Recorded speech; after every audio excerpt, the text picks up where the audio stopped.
Hi, my name is Olivia Lee Novak, and we are here with Full Figure Media. Today we have Shawna Taylor. Thank you so much for coming, Shawna. Not a problem. And we're going to talk a little bit about your experience of living in the downtown east side. You've been here for 39 years. Yes. And tell us a little bit about that. I first came to Vancouver from Prince George, British Columbia when I was fairly young, almost 7 years old. I grew up in and around the downtown east side. Carnegie Community Center was the very first community center my mom and I came to, as well as Oppenheimer Park was the very first park that I ever played in when I was a little one. I've grown up in and around the downtown east side my entire life. 39 years this year. I've seen it through good, bad, and ugly, and it's my home. These are my people, and I'll always come back. Yeah, there's a really strong sense of community here, and I feel like a lot of love and generosity that people don't really see when they think about the downtown east side. All anybody thinks, the poorest postal code, addicted, homeless, the scourge of society.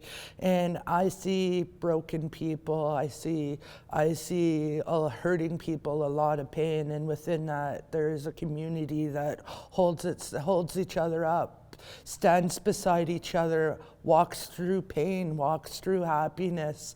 The love is here. You just got to look beyond what you hear and see in mainstream media. Yeah, and you're a perfect example of that. Yes, I'm 29 years off of heroin, 28 years off of cocaine. This year will be 30 and 29. I've been through the addicted road. I've walked beside many of friends to this day that are struggling, whether mental health, addictions, sickness. I can honestly say with empathy and a little bit of knowledge that I know what they're going through. Yeah, of course. And you do a lot of work in the downtown east side.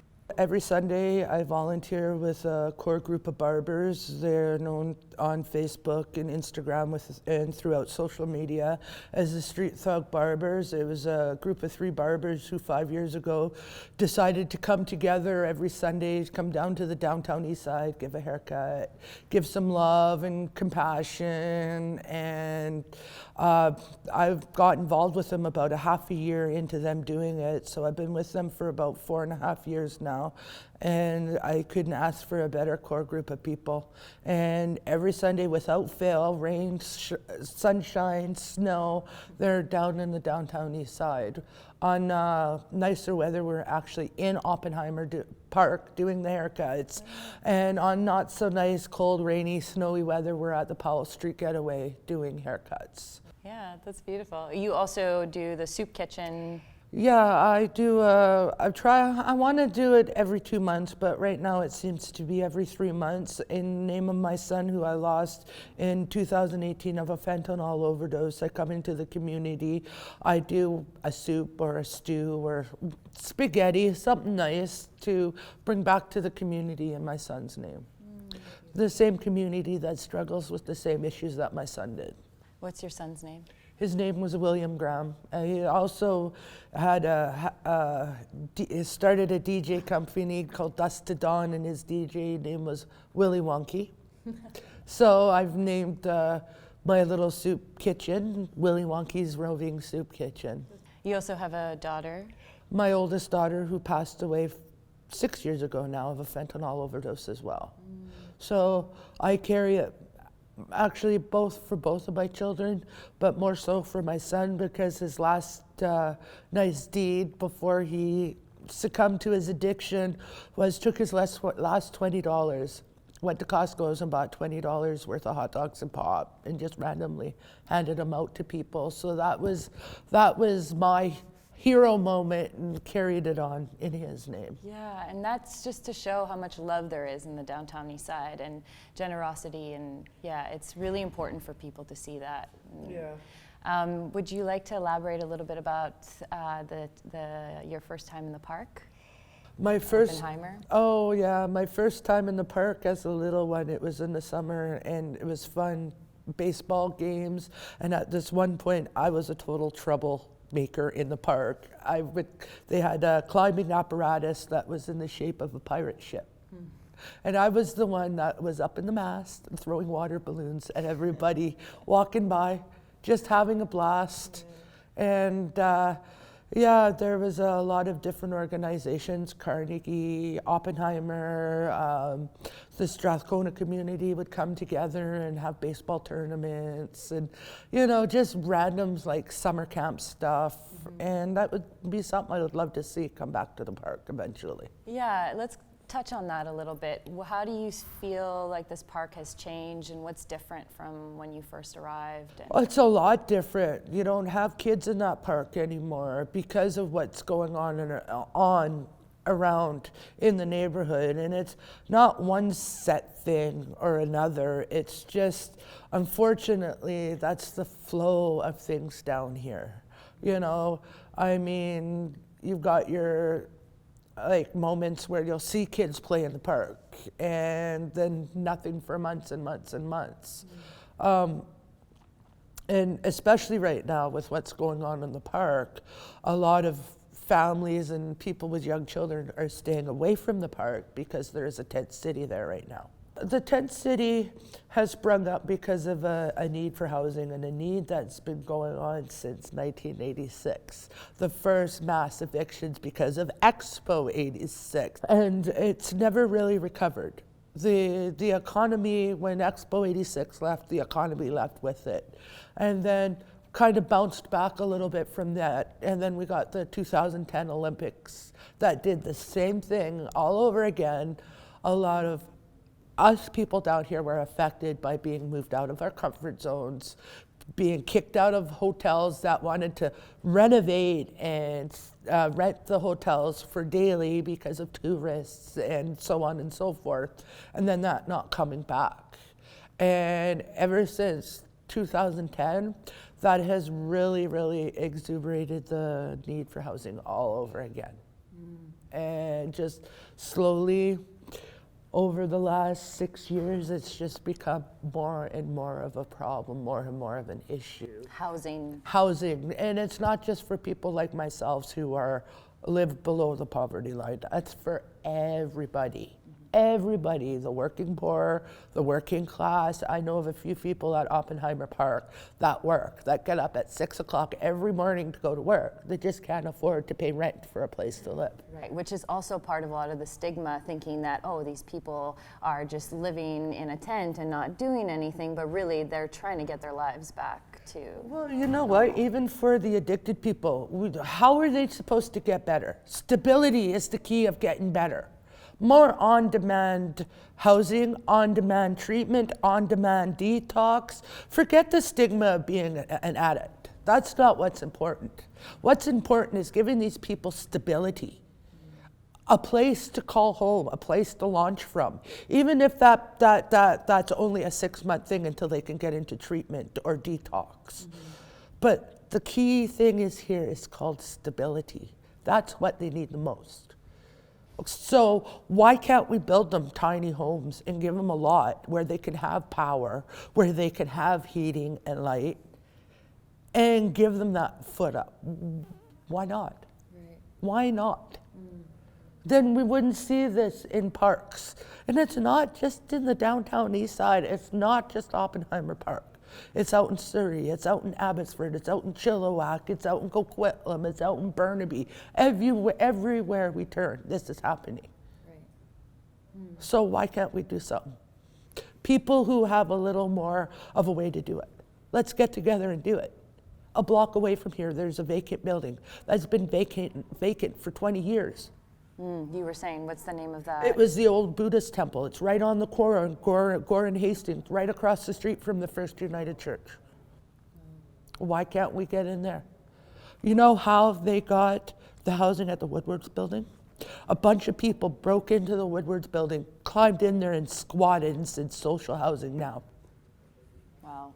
That's Social housing now. solidarity too, right? I say, let's go down to the Army and Navy building on the Hastings Street side, which is boarded up and closed, have nothing in it. Break into it. Let's squat. Let's get in there and go social housing now. Let's go back up to Little Mountain where it's been closed off for the last 10 years, which there was a promise within 2 years there would be housing. Let's cut down that fence and let's get in there and pop up our tents and our sign, social housing now. This is what we need to do. Us people need to ride our voices because the powers that be aren't listening. Yeah, well, to continue on the voices, I think that it's really important to hear your voices. And I think that there's a lot of things that are being said that are not the right information. You were talking just about this gentleman over here, Hazuki Esteban. And how the news is giving a different type of storyline to what has actually happened. Well, they're saying homicide, homicide, homicide. And it's sad that his life ended because of a mutual fight. It wasn't a homicide. The person did not intend for him to die. I know both sides of the fence. I know the person that hit him, and I know the people that were there. And there was no intent to kill him. They were both drinking. One person got aggressive. The other person decided, no more, I'm done. It was one hit. It was just one hit. And he fell back and smacked his head off the ground. And that's what took his life, was him hitting his head off the ground. Oh, so why do you think that the media gives this information to people that it seems to be wrong, and they're not actually getting the right information from the members of the downtown east side? I think the mainstream media like to blow it out of proportion to what it really is, so they can maybe put the pressure on the city to throw those people out of the park, maybe to give the people down here a bad light. There was a shooting, well, 2 shootings that happened in the park. So now that every time there's gunplay or violence, they're linking it back to Oppenheimer Park, which that makes no sense to me, because the people, especially the gun violence, the people that are portraying the gun violence are not from down here. Minus 2 incidents, okay? Yeah, okay, there was 2 shootings. But that would have happened without the tent city being in the park. Like a gentleman not too long ago got stabbed 2 blocks away from the park, but yet they linked it back to the park. And this is what's keeping people from coming down here. This is the misinformation. Like, they're trying to say this violence is here because of here, when a lot of the violence that's here is from people that are from the outside, bringing it here. Being a person who lives it and sees it and talks to people, I know people that are still entrenched in the street. So, instead of listening to what the media says, yeah, be a little guarded, but don't be afraid. Because we're not all bad people. We're not all out to do you harm. Like 2 years ago, there was an officer who came down here to do an undercover sting operation. He left here with $5 more in his pocket than when he came down here with. So that just tells you what we are like. He pretended to be somebody who was in a wheelchair and couldn't defend himself. And he left here with $5 more than what he came down here with. So what does that tell you? Right. I think the heart of Vancouver is in the downtown east side. Well, that's why we got a festival called Heart of the City Festival every year, because we may not be rich in monetary, but we are the richest in spirit. We have the strongest hearts, and we have the kindest souls. So we've been broken, we've been stepped on, we've been used, abused, thrown away, but we all come together when it's needed the most. This is the strongest community that I've ever seen. And I've traveled across Canada. I've lived in Toronto, I've lived in London, Ontario, I've lived in Winnipeg, but this is my city. They say it takes a village to raise a child. This is my village. This is why I come back, because these are my people. Wow. Thank you so much for sharing, Shawna. It means a lot, and I hope that we can get more voices heard and hear it out so we can remove the stigma. Well, stigma is what creates a lot of misinformation and a lot of pain that there doesn't need to be. If anybody wants to find out about things, come down on a Sunday, come talk to me, come find me. I'll show you around my community. I'll let you see the good, the bad, and the ugly, because you know what, with the good and the bad and the ugly, you got nothing but sunshine and roses following behind it. Thank you so much for coming, and thank you everyone for listening. I'm Olivia, and this is Shawna with Full Figure Media. We are at the Carnegie today. Thank you.